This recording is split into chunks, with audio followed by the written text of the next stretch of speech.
给家人的刮刮乐，他们中奖率有9成哎。9成，你是买多少钱？我都给他们100或200这样。再来200到9成，它最中最多是多少？是我不知道，但是他们就是每一张都噔噔噔。好，那来我们扫一下这张。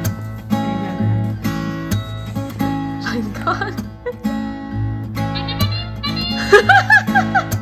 好快乐哦！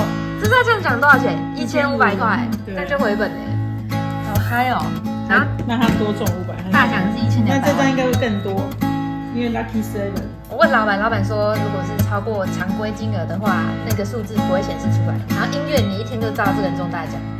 他说不是平常那种小小的。对，那个大奖的声音是不一样的。